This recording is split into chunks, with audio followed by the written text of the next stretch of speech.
വരാൻ പോകുന്ന October 3 Bayern മ്യൂണിക്കിനും അർജന്റീനയ്ക്കും ശേഷം ബ്രസീലിനും കൂടി റെഡ് കാർപ്പറ്റ് വിരിക്കാൻ പോവുകയാണ് നമ്മുടെ കൊൽക്കത്ത.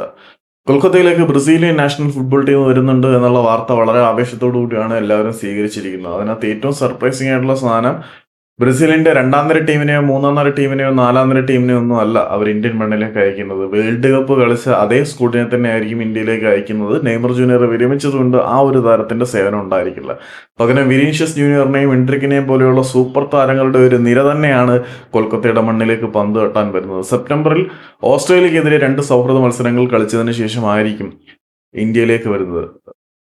കോൺഫെഡറേഷൻ ഓഫ് ബ്രസീലിയൻ ഫുട്ബോളും ഓൾ ഇന്ത്യ ഫുട്ബോൾ ഫെഡറേഷനും തമ്മിൽ മെമ്മോറാണ്ടം ഓഫ് അണ്ടർസ്റ്റാൻഡിംഗിൽ സൈൻ ചെയ്തു എന്ന് മാർക്കസ് മർഗല ഉൾപ്പെടെയുള്ള ആളുകൾ പറഞ്ഞു. ഈ മെമ്മോറാണ്ടം അനുസരിച്ച് ഇന്ത്യൻ നാഷണൽ ടീമിന്റെ മെയിൻ ടീമും അതുപോലെ ബ്രസീലിന്റെ മെയിൻ ടീമും ആയിരിക്കും മത്സരത്തിൽ പങ്കെടുക്കാൻ പോവുക. ആതിഥേയർക്ക് ഏകദേശം 60 കോടി മുതൽ 70 കോടി രൂപ വരെ ചിലവുണ്ടാവാനുള്ള സാധ്യതയുണ്ട്. ബ്രസീലിന്റെ വമ്പൻ ടീമിനെ വിറപ്പിക്കാൻ ഇന്ത്യയുടെ താരങ്ങൾക്ക് കഴിയട്ടെ എന്നുള്ള ഒരു പ്രാർത്ഥന മാത്രമേ ഉള്ളൂ. നേരത്തെ ഇന്ത്യക്ക് ബിഗ് ഷോട്ടുകളോട് കളിച്ച പരിചയം വെച്ച് നോക്കാനാണെങ്കിൽ ഫ്രാൻസിനെതിരെയും യൂഗോസ്ലാവിയക്കെതിരെയും പിന്നെ നമ്മൾ അർജന്റീനയ്ക്കെതിരെയും കളിച്ചിട്ടുണ്ട്. ഇതാണ് ഇന്ത്യ കളിച്ചിട്ടുള്ള മേജർ ടീമുകൾ. ഇന്ത്യൻ ഫുട്ബോളിന്റെ ചരിത്രത്തിൽ ആദ്യമായിട്ടായിരിക്കും ഫിഫ റാങ്കിങ്ങിൽ ടോപ്പ് 5 നിൽക്കുന്ന ഏതെങ്കിലും ഒരു രാജ്യവുമായിട്ട് ഇന്ത്യ പൊരുതാൻ പോകുന്നത്.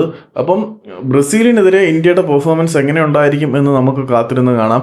അതിനുള്ളിൽ തന്നെ എമർജൻസി മാനറിൽ ഏതെങ്കിലും ഓവർസീസ് ഇന്ത്യൻ പ്ലെയറെയൊക്കെ ടീമിലേക്ക് എത്തിക്കുമോ എന്ന് കാത്തിരുന്ന് കാണാം.